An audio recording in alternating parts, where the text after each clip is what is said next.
ప్రభువునందు నాకు అత్యంత ప్రియులైన సభికులందరికీ కూడా క్రిస్మస్ శుభాకాంక్షలు. I wish you all a very very happy and merry Christmas. ఈ చక్కని సమావేశాన్ని క్రిస్మస్ సెలబ్రేషన్స్, క్రిస్మస్ సంబరాలు ఏర్పాటు చేసి మనందరికీ ఈ అవకాశం కలిగించిన గుల్మొహర్ టౌన్షిప్ కమిటీ వారికి ప్రత్యేకమైన కృతజ్ఞతలు. నిజంగా నేను ఊహించిన దానికంటే ఎక్కువ సౌభ్రాతృత్వం, బ్రదర్హుడ్, పరస్పర ప్రేమ, అవగాహన ఇక్కడ నాకు కనబడుతూ ఉంది. దేవునికి స్తోత్రం. అసలు దేవుణ్ణి గూర్చి మాట్లాడడమే ప్రేమను గూర్చి మాట్లాడడం. దేవుడు ప్రేమయ్య ఉన్నాడని బైబిల్ చెబుతుంది. కనుక దేవుడి పేరు మీద టెన్షన్లు, దేవుని పేరు మీద ద్వేషాలు అనేది సెల్ఫ్ డిఫీటింగ్, సెల్ఫ్ కాంట్రడిక్షన్. దేవుడు అంటేనే అసలు ప్రేమ. కాబట్టి పెద్దలందరూ కూడా చక్కగా మరి యేసు ప్రభు వారిని గూర్చి, క్రైస్తవ్యాన్ని గూర్చి మంచి విషయాలు తెలియజేశారు. వారికి నా హృదయపూర్వక కృతజ్ఞతలు. అయితే ఇంతకుముందు పెద్దలు చెప్పినట్టుగా కాలాతీతం అయిపోయింది, చాలా లేట్ అయిపోయింది. అసలు 9 ముగిద్దాం అనుకున్నాము. 8కి టైం నాకు ఇస్తే 9కి ముగించేద్దాం అనుకున్నాం. కానీ ఇప్పుడు 9 అయిపోయింది. అందుచేత ఇంకా పెద్దగా ప్రసంగం కూడా ఏం అక్కర్లేదు. బైబిల్లోని ఒక వాక్యం చదివి ప్రార్థన ఆశీర్వాదాలతో ముగించేస్తే మంచిదని భావిస్తున్నాను. కేక్ కటింగ్ ఎట్లాగ అయిపోయింది. పెద్దలందరి యొక్క ఆశీర్వచనాలు, గ్రీటింగ్స్, శుభాకాంక్షలు మనం విన్నాం. ఒక చిన్న మాట దేవుని వాక్యంలోంచి, బైబిల్ గ్రంథంలో నుండి చదివి మనం ముగించుకుందాం. వీలైతే ఇది ఇకో తీసే బెట,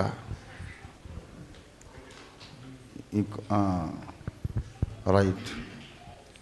తర్వాత ఈ హాల్లో ఉన్న వాళ్ళకి వినిపిస్తే చాలు. ఇక్కడికి రాని వాళ్లకు అక్కడి దాకా వినబడి డిస్టర్బెన్స్ అవసరం లేదు. ఇష్టపడి వచ్చిన వాళ్ళకి వినిపిస్తే చాలు.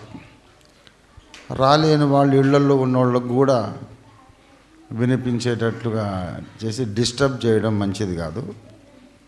They want to rest, let them rest. ఇదేదో పార్టిసిపేట్ చేద్దాం అనుకుని వచ్చిన వాళ్ళకు మాత్రం వినిపిస్తే చాలు, అందరినీ డిస్టర్బ్ చేయొద్దు. ఓకే. లూకాసు వార్త 2వ అధ్యాయము ఒక చిన్న మాట బైబిల్లో నుండి చదువుకుందాము. పరిశుద్ధ గ్రంథములో నుండి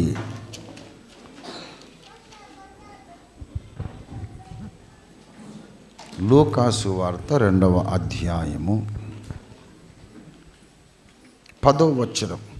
అయితే ఆ దూత, భయపడకుడి, ఇదిగో ప్రజలందరికీ కలుగబోవు మహాసంతోషకరమైన సువర్తమానము నేను మీకు తెలియజేయుచున్నాను.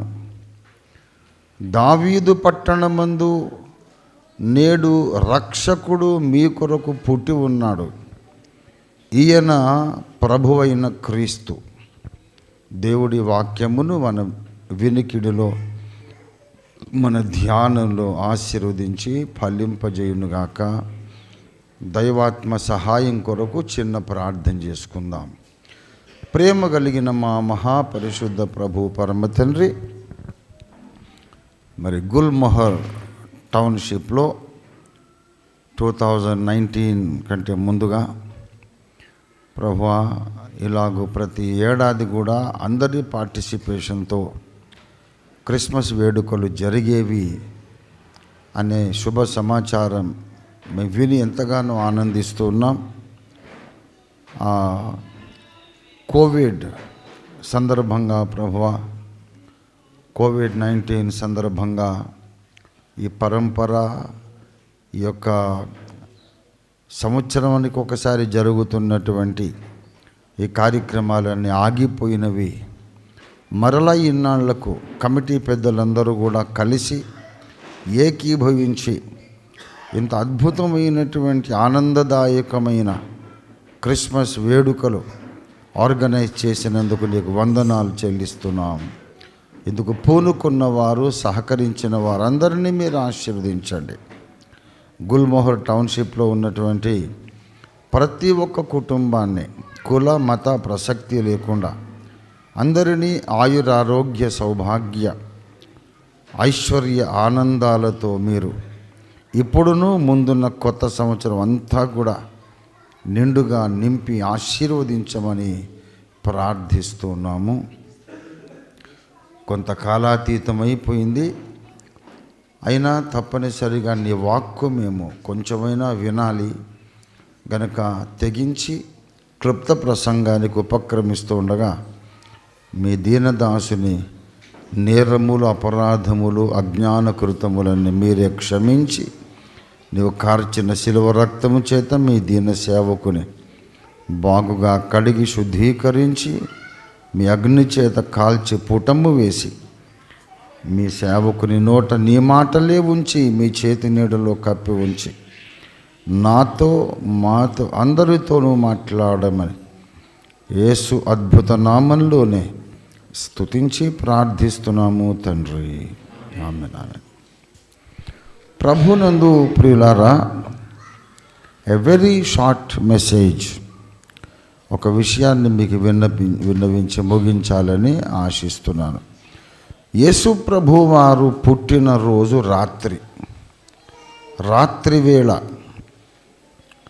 రాత్రివేళ ఆయన జన్మించిన తరువాత ఆ యూదా దేశపు బెత్లెహేము అనే సిటీ అవుట్స్కర్ట్స్లో కొందరు గొర్రెల కాపరులు తమ గొర్రెల మందలను కాచుకుంటూ ఉంటుండగా అకస్మాత్తుగా ఒక స్వర్గలోక నివాసి దేవదూత వచ్చి వారికి కనబడి ఈ ప్రకటన చేశాడు. ఇదిగో ప్రజలందరికీ కలుగబోవు మహాసంతోషకరమైన సువర్తమానము నేను మీకు తెలియజేస్తున్నాను.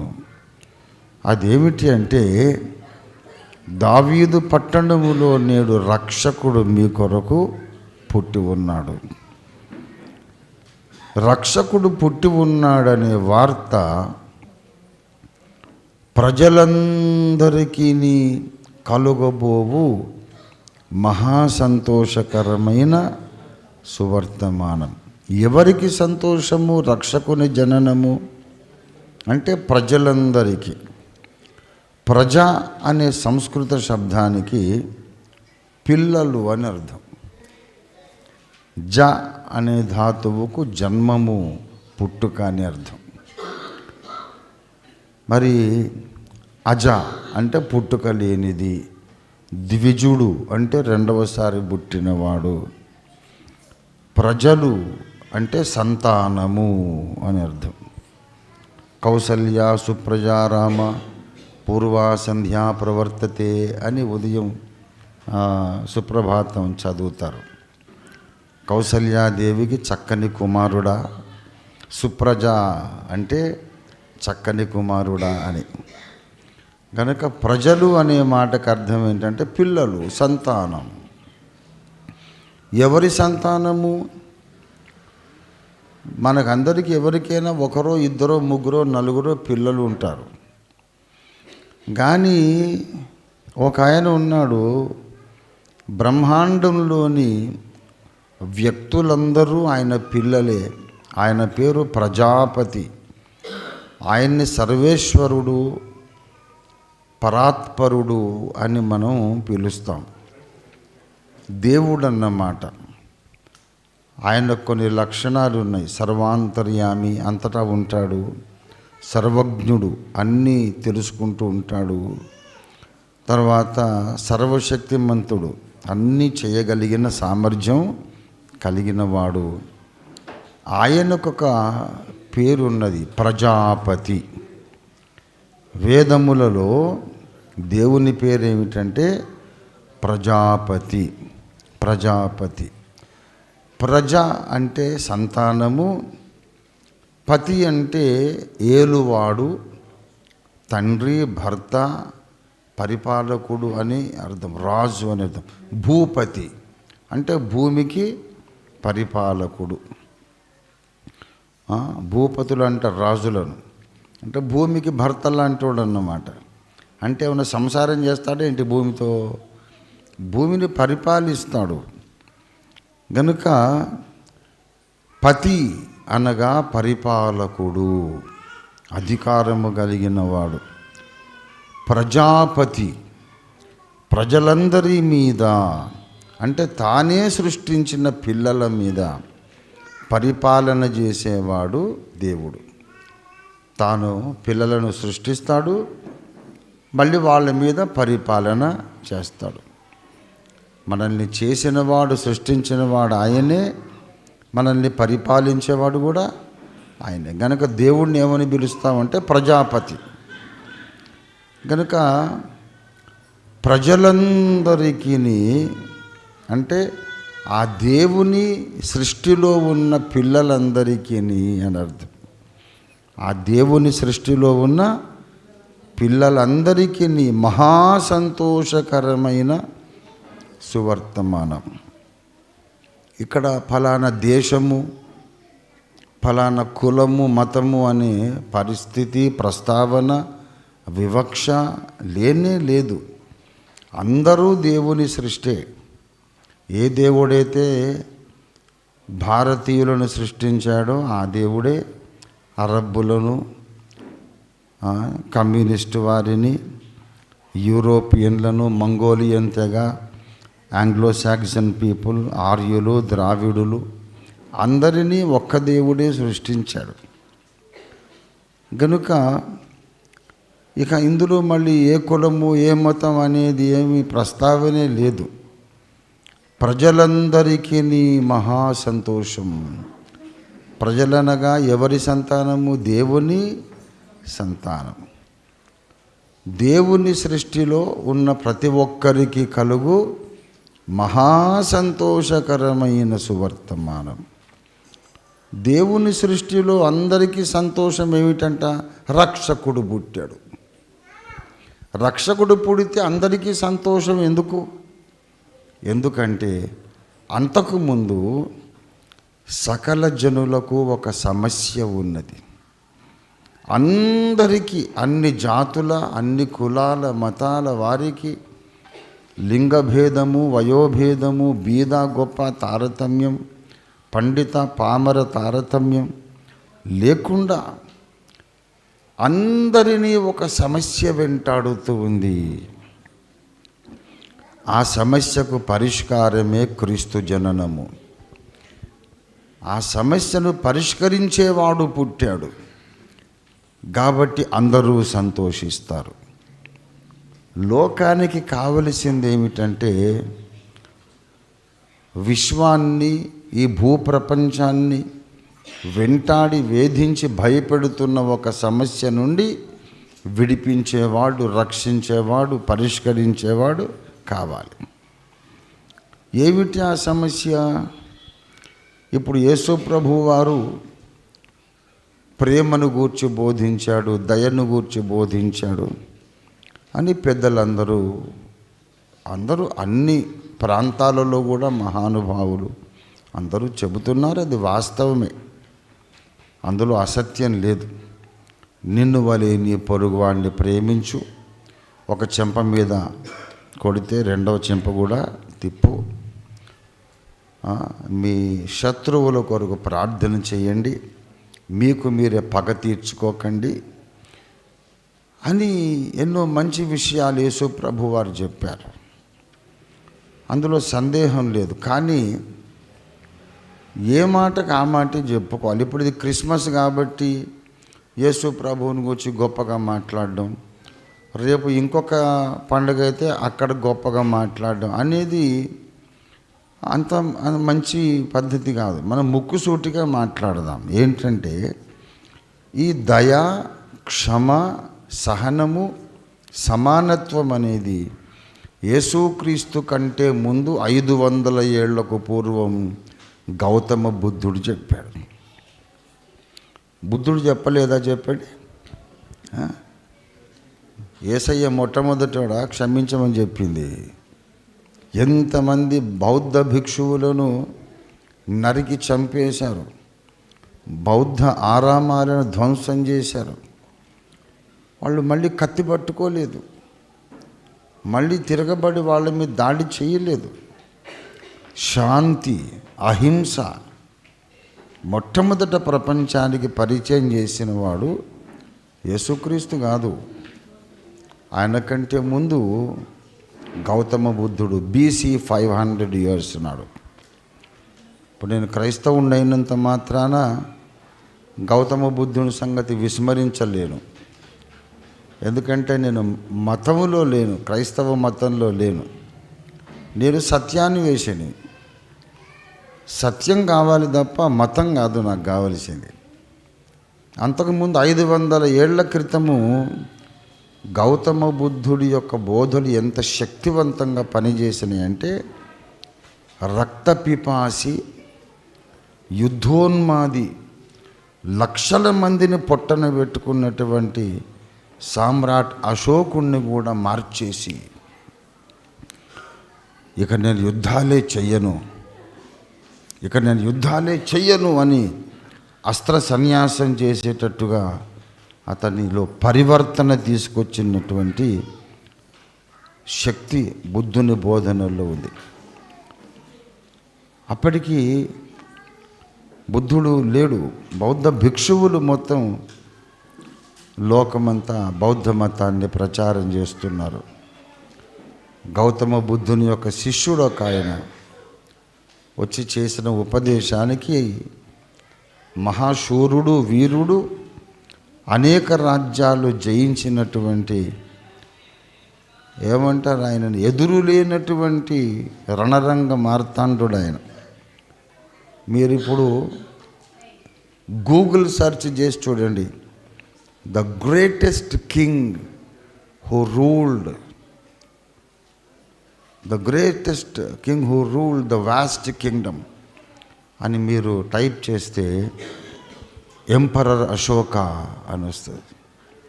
ఎంపరర్ అశోక ఆయన సెంట్రల్ ఏషియా నుండి ఇటు శ్రీలంక వరకు, ఇటు ఫార్ ఈస్ట్ అంతా కూడా సువిశాల సామ్రాజ్యాన్ని పరిపాలించాడు.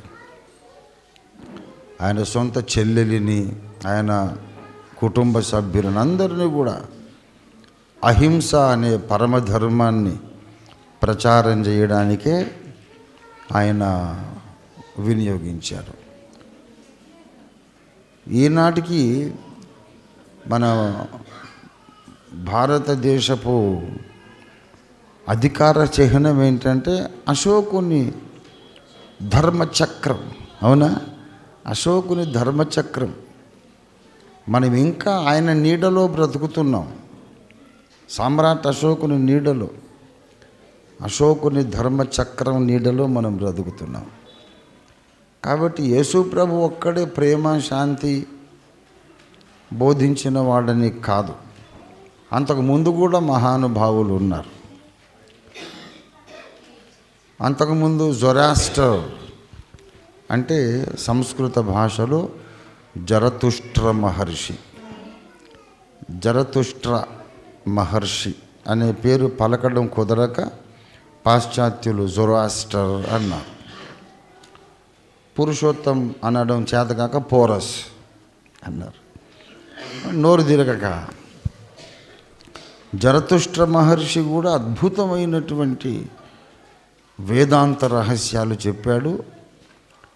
మరి ఆయన కూడా క్రీస్తుకు పూర్వం వాడే. కనుక యేసు ప్రభు వారు భూమి మీదికి రాకముందు బౌద్ధ మతం ఉంది, జైన మతం ఉంది, జొరాస్ట్రియన్ మతం ఉంది. There are so many other religions. ఈయన వచ్చి కొత్తగా చేసింది ఏమిటంట? ఇక్కడ విషయం మనం స్పష్టంగా తెలుసుకొని ముగించుకుందాం. ఆయన వచ్చి నీతి బోధలు మాత్రమే చేయలే, అసలు నన్ను అడిగితే నీతి బోధలు అనేది ఈ లోకానికి అవసరమే లేదు. ఎందుకంటే తప్పు చేసే ప్రతి వాడికి కూడా అది తప్పని తెలుసు. వాడు సిగరెట్ తాగుతున్నాడు, అది తప్పని వాడికి తెలుసు. అందుకే వాడు కొడుకు తాగితే ఒప్పుకోడు.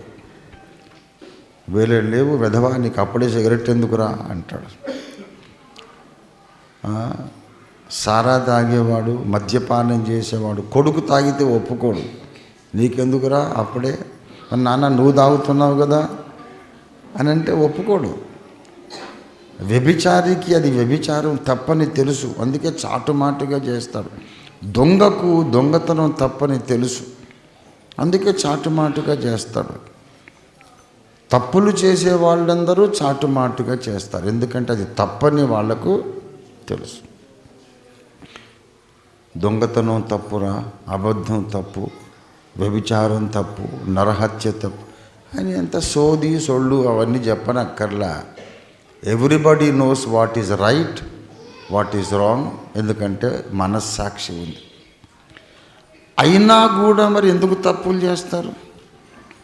తెలిసి తెలిసి తప్పులు చేయడం ఎందుకు అంటే, బైబిల్లో యేసు ప్రభువు చెప్పాడు, పాపము చేసే ప్రతివాడును పాపమునకు దాసుడు. పాపము చేసే ప్రతివాడు పాపానికి దాసుడు. యోహాను సువార్త 8:34. యోహాను 8:34.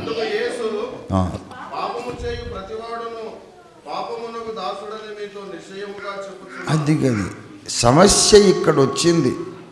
ప్రతి మనిషి కూడా పాపమునకు దాసుడు.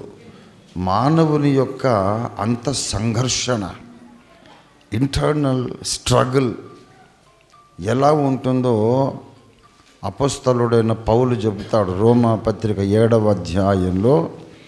దయచేసి 15వ వచనం. ఏలయనగా నేను చెయ్యునది నేను ఎరుగను, నేను నిశ్చయించున్నది చెయ్యక నేను ద్వేషించున్నది చెయ్యుచున్నాను. 18. మేలైనది చెయ్యవలెనను కోరిక నాకు కలుగుచున్నది కానీ దాన్ని చేయుట నాకు కలుగుట లేదు. నేను చెయ్యగోరు మేలు చెయ్యక చెయ్యగోరని కీడు వద్దు వద్దనుకొని అదే చేస్తున్నాను. తప్పని తెలుసు, అనుకోకుండా మళ్ళీ జరిగిపోతుంది. ఇది మానవ బలహీనత. ఇది సర్వమానవ కోటి చరిత్ర, ప్రతి ఒక్కరి వ్యక్తిగత చరిత్ర. ఈ తప్పు వద్దు, నేను చెయ్యను, ఇప్పటి నుంచి కరెక్ట్గా ఉంటాను అనుకుంటాం. 4 రోజులు బాగుంటాం, అనుకోకుండా మళ్ళీ తప్పు జరిగిపోతుంది. పాపమునకు దాసులు మానవ జాతి. ఒక రైల్వే కంపార్ట్మెంట్లో ఒక వృద్ధుడు, ఒక ఆయన విండో సీట్లో కూర్చొని బయటికి చూస్తూ సిగరెట్ తాగుతూ ఉన్నారట. ఒక సిగరెట్ ఆరిపోతుంటే మళ్ళీ అగ్గిపుల్లు ఎందుకు వేస్ట్ అని ఆరిపోతున్న దాంతోనే ఇంకో కొత్త సిగరెట్ వెలిగించుకుంటున్నాడు. మళ్ళీ ఇది అయిపోవడానికి దగ్గరికి వచ్చేసరికి ఇంకోటి వెలిగించుకుంటున్నాడు. చైన్ స్మోకర్, తాగుతూనే ఉన్నాడు వృద్ధుడు. ఎదురుగుండా ఒక యవ్వనస్తుడు కూర్చొని ఉన్నాడు. సార్, మీరు నా తండ్రిలాగా ఉన్నారు, ఇంత సిగరెట్ తాగడం మంచిది కాదండి, మీకు క్యాన్సర్ వచ్చే అవకాశం ఉంది, మరి టీబీ వచ్చే అవకాశం ఉంది. పెద్దవారు, నా తండ్రి లాంటి వారు, ఎందుకో మీ మీద నాకు ప్రేమ కలుగుతూ ఉంది, సిగరెట్ మానేయండి సార్. దీనికి సహాయకరంగా ఒక పుస్తకం నా దగ్గర ఉంది, సిగరెట్ మానడం ఎలా అనే ఒక పుస్తకం ఉంది, ఇది చదవండి సార్ అని ఇచ్చాడట. ఇస్తే ఆయన నవ్వాడు. పిచ్చోడా, ఆ బుక్ రాసింది నేనే అని చెప్పి. ఆ బుక్ నేనే రాసింది. ఆ బుక్లో నేను చెప్పిన చిట్కాలన్నీ నేను పాటించా. ఒక 1 నెల రోజులు మానగలిగా, మళ్ళీ మనసు పీకింది, మళ్ళీ మొదలుపెట్టా. అంటే everyone who commits sin is a slave of sin. ఇది మానవ జాతి సమస్య. దీన్ని ఒక భారంగా మోసుకుంటున్నారు. గుండెల మీద ఒక గుదిబండలాగా మనశ్శాంతి లేకుండా చేస్తుంది ఈ పాప భారం. ఈ భారం ఉన్నోళ్ళనే యేసు ప్రభు పిలిచాడు. ప్రయాసపడి భారము మోసుకొనుచున్న సమస్త జనులారా. అంటే సమస్త జనులు భారం మోసుకుంటున్నారు. ఏం భారము? పాపం అనే భారం. Guilty conscience. కాన్షియన్స్ అంటే మనస్సాక్షి. Guilty conscience. I know I am doing many things which I know that are wrong, which I know that I should not be doing, but I still keep doing them because I am a slave of sin. My conscience condemns me. ఇది ప్రతి మానవుని యొక్క అశాంతికి సూచన, అశాంతికి కారణం, the reason for restlessness. అందరికీ ఇదే సమస్య ఉంది. ఈ విషయం మనకు వేదాలలో కూడా రాయబడింది. నేను ఒక క్రైస్తవ మతస్థుడిని కాదు. I'm not a Christian religious man. I'm a truth seeker. అన్నీ చదివాను. ఖురాన్ షరీఫ్ చదివాను, చతుర్వేద సంహిత 100 సార్లు చదివా. 72 సార్లు చదివిన తర్వాత ఈ బుక్ రాశా. తర్వాత ఇంకా చదువుతూనే ఉన్నా. ఎంఎస్ వార్ష భారతి వారి ప్రచురణ అక్షర వాచస్పతి దాశరథి రంగాచార్యులు వారి ఆంధ్రానువాదం, దాదాపు 11 వాల్యూమ్స్ ఏమో ఉంటాయి. అవి తెలుగులో ఉంటాయి. నేను కొనుక్కున్నాను. ఎందుకైనా మంచిది, రేపు దొరకకుండా పోతే 2 సెట్స్ కొనుక్కున్నా. నేను చదివినటువంటి వేద ప్రతులు మీరు మా ఇంటికి వస్తే నేను చూపిస్తాను. నేను చదివి చదివి చదివి చదివి పేపర్స్ అని నలిగిపోయినాయి. బైబిల్లో ఎలాగ అండర్లైన్ చేసుకుంటామో నేను వేదాలలో కూడా అలాగే అండర్లైన్ చేసుకున్నాను. ఈ రెఫరెన్స్ ఆ పేజీలో, ఆ రెఫరెన్స్ ఈ పేజీలో రాసుకున్నాను. అలా 72 సార్లు రాత్రి తెల్లవారులు నిద్రపోకుండా చదివేవాడిని.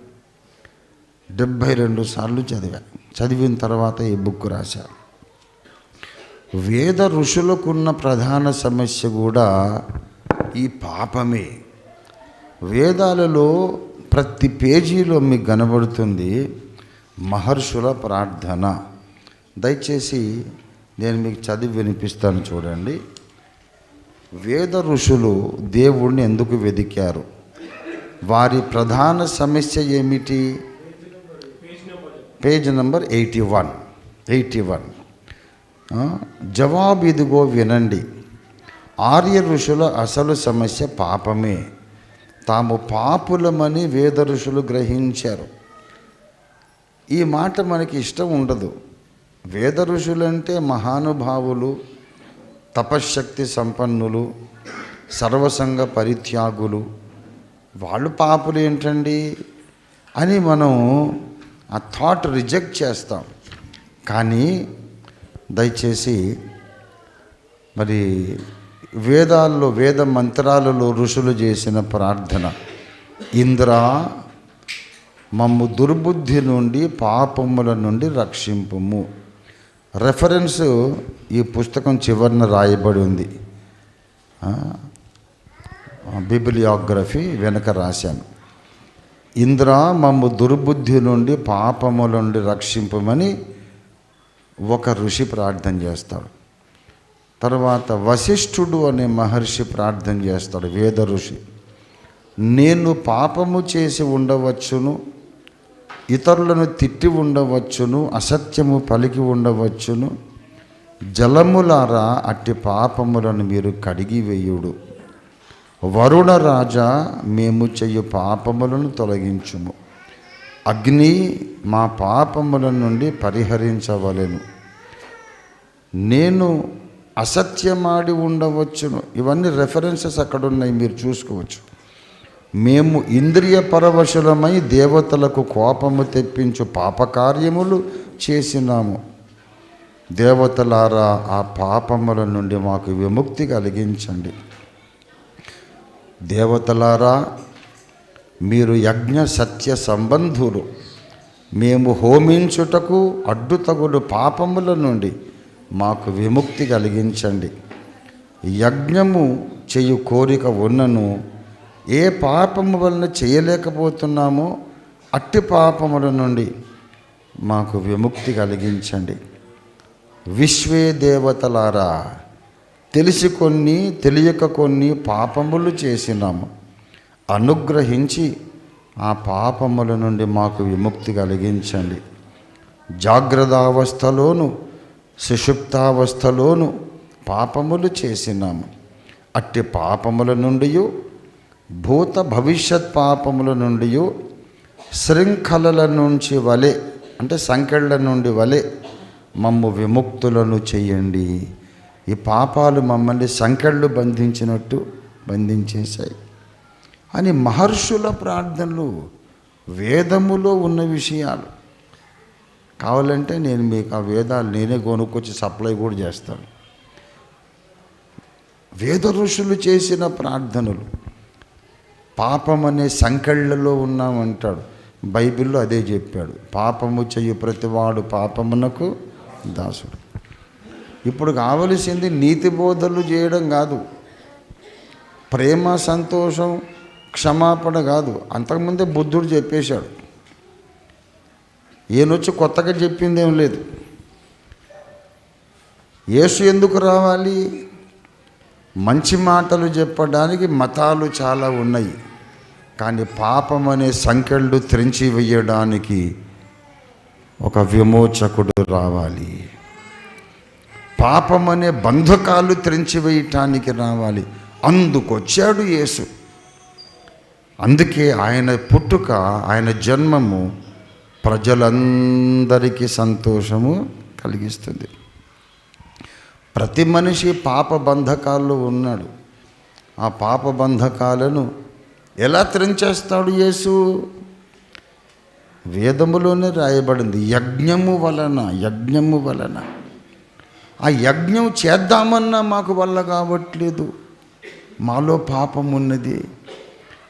మనుషుడు చెయ్యజాలని యజ్ఞాన్ని చేయడానికి ఆ పరమాత్ముడే నరావతారం ఎత్తాడు. పరమాత్ముడు యజ్ఞ పురుషుడై యజ్ఞము కొరకైన యజ్ఞ పశువై పరమాత్ముడే పుట్టడమే క్రిస్మస్. అందుకే క్రిస్మస్ అనేది యూనిక్ ఇన్సిడెంట్. అటువంటిది ఇంతకు ముందు ఎప్పుడు జరగలేదు, ఆ తర్వాత కూడా జరగలేదు, అవసరం లేదు. ప్రపంచమంతటికి, ప్రపంచ మానవ కోటికి ప్రప్రథమ మానవుడైన ఆదాము మొదలుకొని ఈ భూమండలం మీద పుట్టే ఆఖరి మనిషి దాకా అందరి పాపాలు పరిహరించడానికి పరమాత్ముడు నరావతారం ఎందుకు ఎత్తాడు అంటే, హెబ్రీ పత్రిక 9వ అధ్యాయం 22వ వచనంలో చెప్పబడింది, మరియు ధర్మశాస్త్ర ప్రకారము సమస్త వస్తువులను రక్తము చేత శుద్ధి చేయబడుననియు, రక్తము చిందించకుండా పాప క్షమాపణ కలుగదు. అది విశ్వ సత్యము. విశ్వజనీనమైన సత్యం ఏంటంటే, రక్తము చిందింపకుండా పాప క్షమాపణ కలుగదు. అందుకే ఆది ఋషులందరూ యజ్ఞాలు చేశారు. నా పుస్తకం ఎవరైనా చదివితే మీకు సత్యం తేటతెల్లం అవుతుంది. కన్వర్షన్ అనే గొడవ లేదు ఇప్పుడు. ఎవ్వరూ కన్వర్ట్ కావద్దు. ఎందుకంటే Rajahmundry central jail, Chanchalguda central jail, ఇలాగ చాలా సెంట్రల్ జైళ్ళలో నేను వాక్యం చెప్పడానికి వెళ్ళా. నన్ను తీసుకెళ్ళేవాళ్ళు అప్పట్లో. జైల్ చాప్లెన్స్ ఉంటారు. వాళ్ళు నన్ను తీసుకెళ్ళేవాళ్ళు. ఓఫిరన్న వాక్యం చెప్పండి నేరస్తులకు మంచి బుద్ధి కలగాలని ధర్మ ప్రచారకులను తీసుకెళ్తారు. అక్కడికి వెళ్ళాక ఒక్కొక్కరిని అడిగేవాడిని, బాబు నీ పేరేంటంటే, నా పేరు యేసుదాస్ అండి, నా పేరు డానియేల్ అండి, నా పేరు మోషే అండి.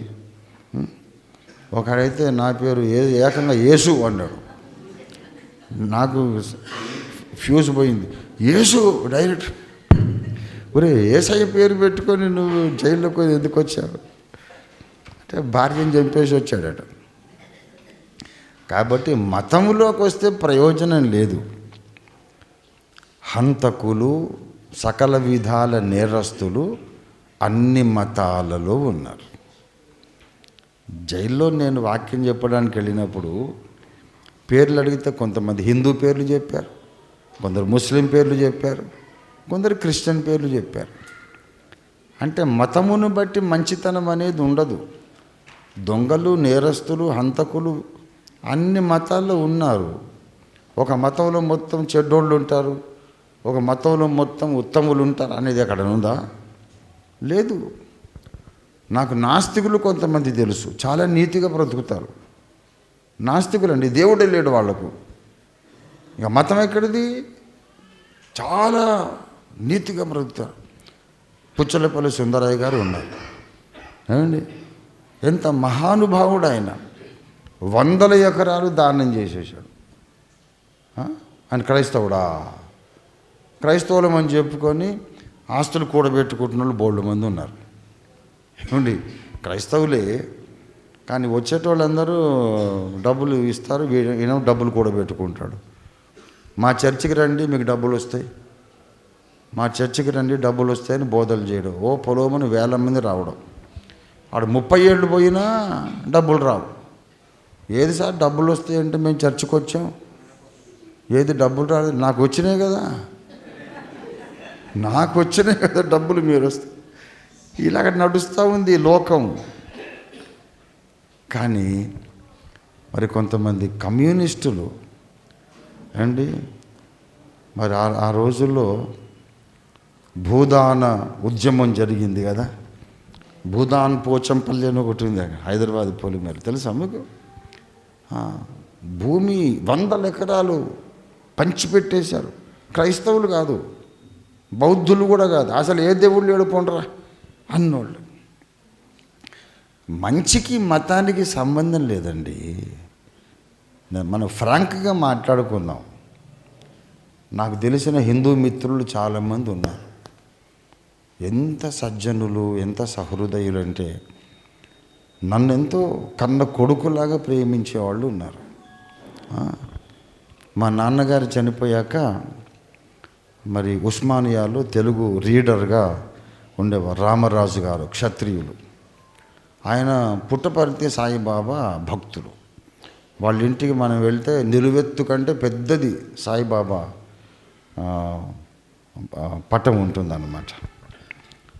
ఎంత పవిత్రంగా ఉంటారంటే అసలు వాళ్ళ ఇంట్లో రేడియో కానీ టీవీ కానీ ఉండదు.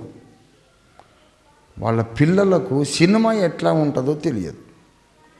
వాళ్ళ పిల్లలు నన్ను అడిగేది, ఒరే తమ్ముడు సినిమా అంటే ఎలా ఉంటుందిరా, రంగురంగులు బొమ్మలు వేస్తారే పోస్టర్స్, అలాగే లోపల కూడా కలర్స్ ఉంటాయా, ఎలాగుంటా అని నన్ను అడిగేవాళ్ళు. అక్కయ్య నువ్వు చూడలేదా సినిమా, ఎప్పుడు పోలేదంటే లేదురా అంటే మా అక్కయ్య క్లాస్మేట్స్ వాళ్ళు నన్ను కూడా తమ్ముడిగా వాళ్ళు అడాప్ట్ చేసుకున్నారు. అంత గొప్ప వ్యక్తిత్వం. ఆయన పేరు రామరాజు గారు. మమ్మల్ని ఒక తండ్రిలాగా ఆయన ప్రేమించి మా 3వ అక్కయ్యకి ఆయనే ఉద్యోగం పెట్టించారు. మా నాన్నగారు చనిపోయారు. అద్దంకి స్వామిదాస్ గారు వరంగల్లో. స్వామిదాస్ గారు నా మిత్రుడు కుమార్తె నాకు కూతురే అని చెప్పి ఉద్యోగం పెట్టించాడు. నేను చెప్పేది ఏంటంటే దయగలిగిన వాళ్ళు, మంచివాళ్ళు హిందువులో లేరా, ముస్లిమ్స్లో లేరా? అన్ని మతాల్లో ఉంటారు. పీకలు కోసే వాళ్ళు కూడా అన్ని మతాల్లో ఉంటారు. కనుక కన్వర్ట్ కావద్దని చెప్తున్నా. ఎవ్వరు కన్వర్ట్ కావద్దు, జస్ట్ ఆలోచిస్తే చాలు. ఆలోచన చెయ్యండి, వాట్ ఈజ్ ద ట్రూత్. అసలు ఏమిటండి మతాల గొడవ, ఎన్ని దేవతలు ఏంటి, కొట్టుకు చావడం ఏంటి? ఎలక్షన్స్ టైంలో ఎమ్మెల్యేలు వచ్చి నాకు ఓటేయండి అన్నట్టు దేవుళ్ళందరూ ఎగబడి నన్ను నమ్ముకో అంటే ఆ దేవునికి కొందరు ఓట్లేసి, ఈ దేవునికి కొందరు ఓట్లేసి వాళ్ళు వీళ్ళు కొట్టుకొని చావడము. ఆ మణిపూర్ ఎలాగైందో చూడండి. ఏ దేవుడన్నా మెచ్చుకుంటాడా? వందల మంది అమ్మాయిలను నగ్నంగా ఊరేగించడం, మానభంగం చేయడం అల్లా ఒప్పుకుంటాడా? పోనీ రాముడు ఒప్పుకుంటాడా? ఏ దేవుడు ఒప్పుకుంటాడు? మతం అనేది ఉన్మాదముగా మారొద్దు. మనం సత్యాన్ని వెంబడించాలి, మతాన్ని కాదు. మీరు హిందూ మతం నుంచి క్రైస్తవ మతంలోకి రావడం, క్రైస్తవ మతం నుంచి ఇస్లాంలోకి పోవడం, ఇదంతా కూడా వేస్ట్ వ్యవహారం. వాస్తవాలు తెలుసుకోవాలి. అసలు ఏంటి, అసలు యేసు ఎందుకు పుట్టాడంటే, మంచి మాటలు చెప్పేవాళ్ళు ఆయన కంటే ముందు చాలామంది వచ్చారు. మహావీరుడు, గౌతమ బుద్ధుడు, జరతుష్ట్ర మహర్షి, బోల్డ్ మంది ఉన్నారు. ఈయనెందుకు వచ్చాడు? ప్రజలందరికీ ఉన్న సమస్య త్రెంచివేయడానికి, పరిష్కరించడానికి. ఏంటా సమస్య? Every human being is a slave of sin. Vashishtha మహర్షి ప్రార్థన చేస్తాడు, వరుణ రాజా, మానవ పాపము స్వయంకృతముననే కలుగదు. నా బుక్ చదవండి. అది పితృపారంపర్యముగా, వంశక్రమానుగతముగా మా పాపము వచ్చుచున్నది అంటాడు వశిష్ఠ మహర్షి ఋగ్వేదంలో. కరెక్ట్ రెఫరెన్స్, పేజీ నంబర్ అన్నీ రాసా నేను. ప్రియా మిత్రులారా, అదే బైబిల్ చెబుతుంది. మనలోనికి పాపం ఎందుకు వచ్చిందంటే, వద్దనుకొని మళ్ళీ చేసే తత్వం ఎందుకు వచ్చిందంటే, మొట్టమొదట మన జాతికి మూల పురుషుడు, మూల పితరుడు, మూల పురుషుడైన మట్టి నుండి చేయబడిన ఆదాం అనేవాడిలో నుండి వచ్చింది. ఆదాము, అతని భార్య హవ్వ మానవ జాతికి అంతటికి తల్లిదండ్రులు. భవిష్య పురాణంలో ఈ మాట చెప్పబడింది. వేదవ్యాసుల వారు రచించిన అష్టాదశ పురాణాల్లో భవిష్య పురాణం ఒకటి. ఆదామో నామ పురుష హవ్యవతీహి అని రాశాడు ఆయన. మానవ జాతికి తల్లిదండ్రులని అక్కడి నుంచి వచ్చింది.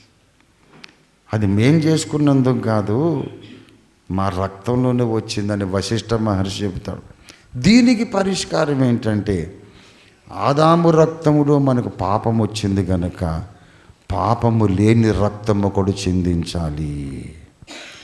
పాపము లేని రక్తం ఒకడు కార్చితే, ఆ రక్తమును మనం విశ్వసిస్తే మన పాపాలకు పరిహారం జరుగుతుందని ధర్మశాస్త్ర సారము చెప్పుచున్నది.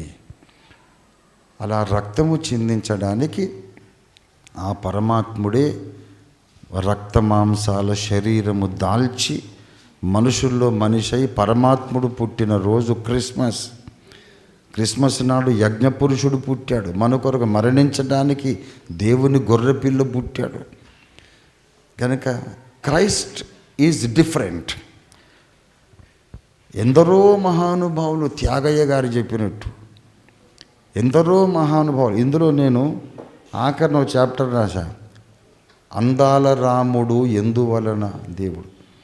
అందాల రాముడు ఇందీవర శ్యాముడు ఎనుకులాబ్ధి సోముడు ఎందువలన దేవుడు, తండ్రి మాటకై పదవుల త్యాగమే చేశాను అనే సినీ పాట దీంట్లో ఉటంకించి నేను రాశాను. నేను ఒక విశ్వమానవుణ్ణి, మతస్థుణ్ణి కాదు. మతం ఎందుకండి? మా మతంలో కూడా పనికిమాలిన వాళ్ళు చాలామంది ఉన్నారు. లేరా? యథార్థంగా చెప్పండి. అందరు పరిశుద్ధులు, అందరూ యేసుక్రీస్తులాగా ఉన్నారా? లేరు. కావలసింది మతం కాదు, ఇక్కడ సత్యం కావాలి. ఆఫ్టర్ ఆల్ అన్ని మతాలు, మన పోతులూరి వీరబ్రహ్మేంద్ర స్వామి వారు చెప్పారు, మతములన్నీ సమసిపోవును, మానవత్వమే మిగిలి ఉండును. ఒకనాటికి అన్ని మతాలు మటుమాయమై మానవత్వమే మిగులుతుంది. మనకు అది కావాలి. నన్ను ఎవరో అన్నారు, మీరు చాలా వెరీ గుడ్ క్రిస్టియన్ అండి అన్నారు. నా మొహం, నేను గుడ్ క్రిస్టియన్ ఏంటి బాబు? I'm not good Christian. Good Christian అనేది హిమాలయన్ పీక్. అది నేను అంతెత్తు ఎక్కడ ఎదిగాను? ఎదగలా. I'm trying to be a good human being. I'm still trying to be a good human being. To love everyone, to forgive everyone. ఇంకా ట్రయింగే. ఒక మనిషిని అవుదామని చూస్తున్నా. మనం దేవుళ్ళం అవడం తర్వాత, ముందు మనుషులం అవుదాం. దేవుడి పేరు మీద చంపుకోవడం, దేవుడి పేరు మీద కొట్టుకోవడం ఏ దేవుడు చెప్పాడు? దైవభక్తి మనలో ప్రేమను పెంచాలి, సహోదర భావాన్ని పెంచాలి. ప్రియులారా, ఇంకా డెప్త్కి వెళ్తే లేట్ అయిపోతుంది, కానీ ఇది సారాంశం చెప్పేశా. ఏంటంటే యేసు ప్రభు వారు ప్రేమ సందేశం ఇవ్వడానికే రాలా, మన కొరకు యజ్ఞ పశువుగా మరణించి మళ్ళీ లేవడానికి వచ్చాడు. అందుకు యేసు సిలువలో చేసిన యజ్ఞము వల్ల భూమి మీద ఉన్న ప్రతి మనిషికి ప్రయోజనం, భూమి మీద ఉండే ప్రతి మనిషికి లాభం. అందరి పాపాలు క్షమించబడడానికి ఇప్పుడు అవకాశం దొరికింది. యేసు రక్తము ప్రతి పాపము నుండి మనలను పవిత్రులుగా చెయ్యును. అందుకు ఇది భూలోకమంతటికి పండగగా ఈనాడు జరుపుకోబడుతూ ఉంది. కనుక మిమ్మల్ని అందరినీ కూడా క్రిస్మస్ బాలకుడు ఆశీర్వదించి ఆనందభరితులుగా శేష జీవితాన్ని మీరు గడపడానికి ఆ దేవదేవుడు ఆశీర్వదించునుగాక. చిన్న ప్రార్థన చేసుకుని ముగించుకుందాం. Thank you. మిక్కిలి ప్రేమామయుడవైన మా రక్షకుడా, జగద్రక్షకుడా యేసు నాథానికి వందనాలు చెల్లిస్తున్నాం. నీ సత్య సందేశము సమాజములోనికి వెళ్ళింది, సమాజములోనికి దూసుకు వెళ్ళింది. ప్రేమ, దయ, వాత్సల్యము, పరస్పర అవగాహన, సర్వమానవ సమానత్వం, సర్వమానవ సౌభ్రాతృత్వం, అందరూ అన్నదమ్ములు అక్క చెల్లెండ్రులాగా ఒక కుటుంబ సభ్యులుగా కలిసిమెలిసి ఉండడం, స్వార్థము నశించటం,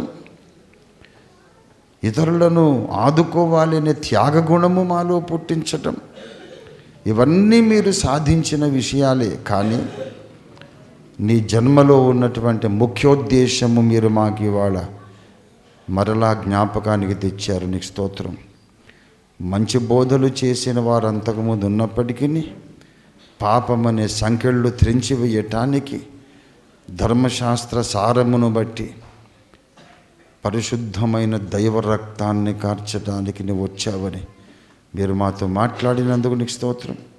విన్న వాళ్ళందరిలో పాప క్షమాపణ, దేవునితో సమాధానము, దేవుని సాహచర్యము కలిగి శేష జీవితమంతా ఆరోగ్యవంతులై, ఐశ్వర్యవంతులై, ఆనందభరితులై నీ కొరకు జీవింతురుగాకని ఈ క్రిస్మస్ ఆనందం ముందున్న సంవత్సరమంతా మీరు మాకు ప్రసాదించిన శేష జీవిత కాలమంతా తోడుగా ఉండునట్లు మా వ్యాపారములు, వ్యవహారములు, ఉద్యోగములు, సమస్త కార్యక్రమాల్లో మాకు విజయము, క్షేమము ప్రాప్తింపజేయమని యేసునామంలో స్తుతించి ప్రార్థిస్తున్నాం తండ్రి.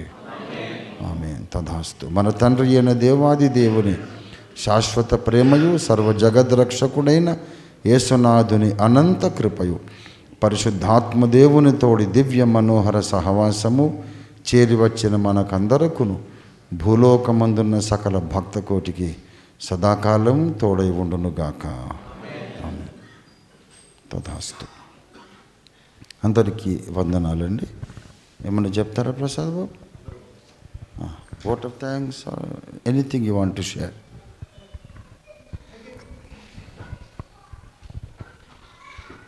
థ్యాంక్ యూ అండి.